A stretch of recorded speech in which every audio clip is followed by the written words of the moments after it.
Bonjour tout le monde, c'est Soulaf avec vous.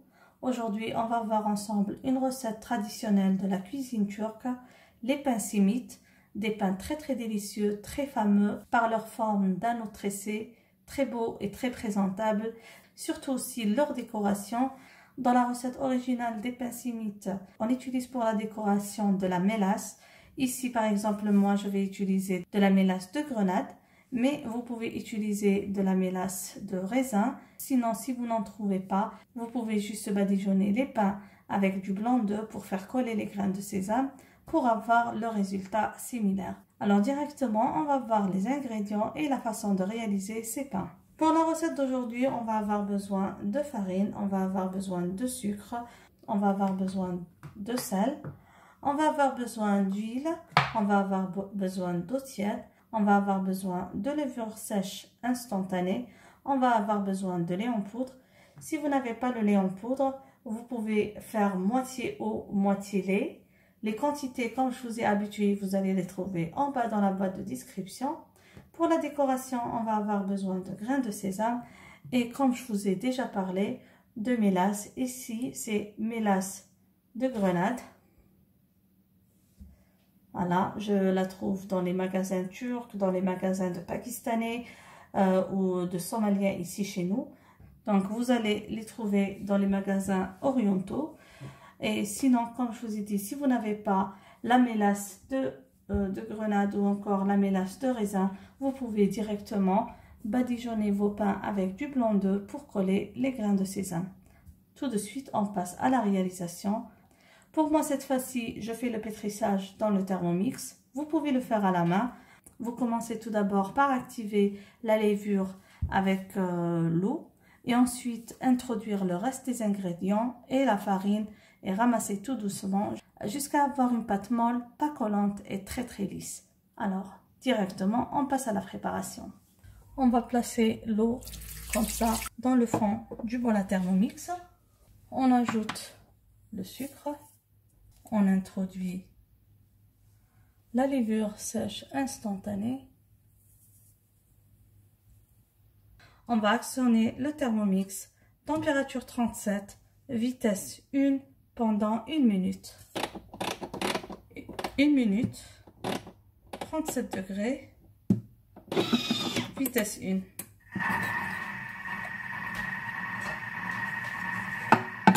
Alors voilà, la levure est bien activée. Maintenant, j'introduis la farine, le lait en poudre, l'huile et le sel. Et on va faire un pétrissage de 2 minutes.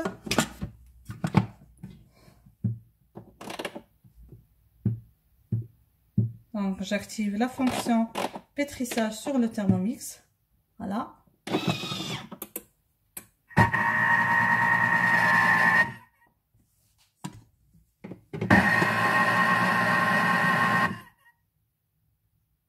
J'introduis l'eau restante à travers l'orifice.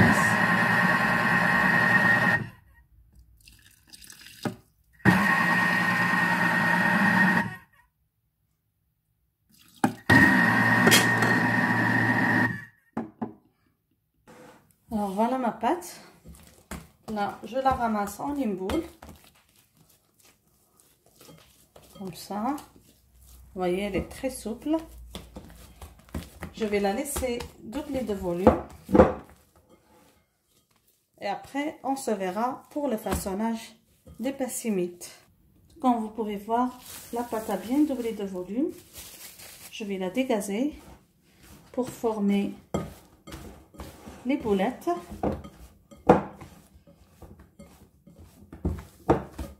Voilà. Alors, si votre pâte colle un petit peu, vous pouvez travailler sur un espace fariné. J'ai fariné un petit peu pour déposer les boulettes. Je vais essayer de faire des boulettes de la même taille. Voilà. De jolies boulettes de taille moyenne. Pour être plus précise, j'ai préféré faire des boulettes de 100 g chacune. Pour 500 g de farine, j'ai obtenu 10 pièces de presque 100 g. Ça va être entre 95 et 100 g.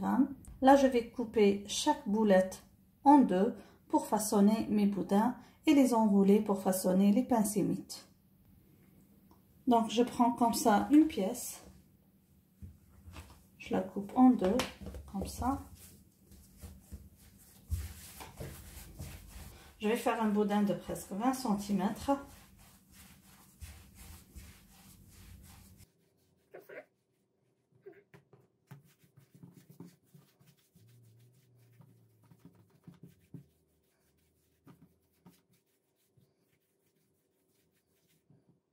Voilà, des boudins de la même taille. Voilà, comme ça j'ai formé les boudins. Je vais comme ça les enrouler.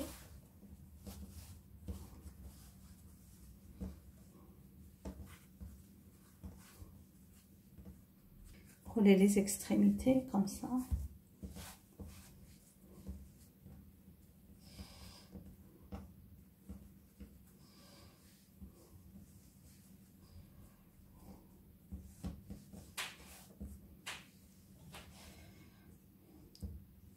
Juste comme ça, et je vais continuer à façonner le reste des boudins. Donc là, encore une autre. Donc j'ai divisé une boulette sur deux, et là je vais les faire en long, entre 20 et 25 cm. Et on va comme ça rouler l'un sur l'autre.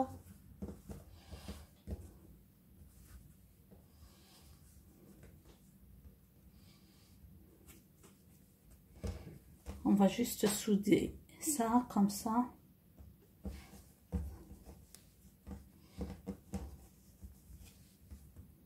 Voilà.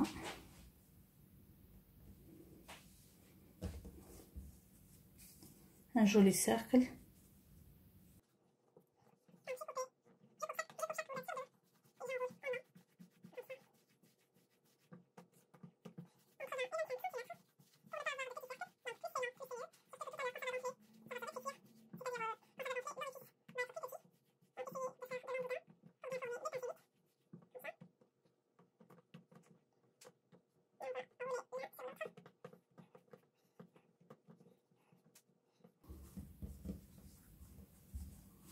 Comme ça.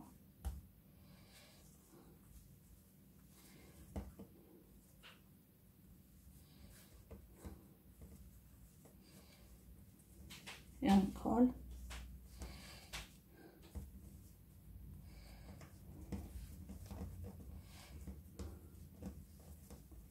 Voilà. Et je mets au fur et à mesure sur une plaque allant au four. Là, on va faire la décoration des pains sémites pour les laisser lever encore une fois avant de passer à la cuisson. Alors, la recette originale, on met la mélasse dans un large plat et on renverse dessus les pains, puis on les renverse encore une fois dans les grains de sésame. Moi, je vais juste badigeonner avec la mélasse tout doucement. Comme je vous ai dit, si vous n'avez pas la mélasse, vous pouvez utiliser du blanc d'œuf pour coller. On y va tout doucement parce que la mélasse est très collante. C'est pour ça qu'on la préfère par rapport au blanc d'œuf, parce que les grains de sésame vont mieux coller avec. Et on couvre généreusement de grains de sésame.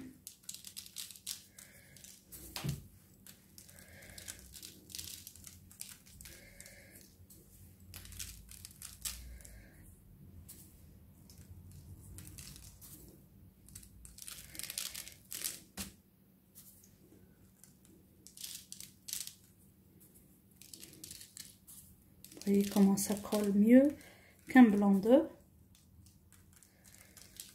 Voilà. Donc je continue ainsi jusqu'à ce que je décore tous mes pains. Juste pour information, la mélasse n'est pas sucrée, elle est assez acidulée, ce qui donne au pain un goût spécial, différemment de ce qu'on peut faire avec les blancs d'œufs. Là, je vais laisser lever un petit peu avant de préchauffer le four à 180 degrés et faire la cuisson des pains entre 15 et 20 minutes selon la capacité de votre four. Comme vous voyez, les pains sémites ont bien levé. J'ai préchauffé le four à 180 degrés. Là, je vais les mettre à cuire, comme je vous ai dit, entre 15 et 20 minutes parce que moi, mon four est très fort. Mais je vous conseille de surveiller la cuisson qui peut prendre des fois entre 15 et 25 minutes selon la capacité du four. Voilà mes pains sémites à la sortie du four. Comme vous voyez, ils sont super moelleux. Je vais laisser refroidir un petit peu avant de retirer du moule. Voilà mes amis, arrivés à la fin de notre réalisation. Les pains sémites turcs, une très bonne recette, très facile à réaliser comme vous l'avez vu. Alors on va pas se quitter sans prendre comme ça une pièce et voir la jolie mie. Regardez-moi ça. Très belle mie. Donc merci de m'avoir suivi. N'oubliez pas, si c'est la première fois que vous trouvez sur cette chaîne, de vous abonner, d'activer la cloche pour être notifié de toutes nouvelles publications. N'oubliez pas de partager mes recettes avec vos amis sur les réseaux sociaux. Sur ce, je vous dis merci de m'avoir suivi et à la prochaine réalisation. Bisous!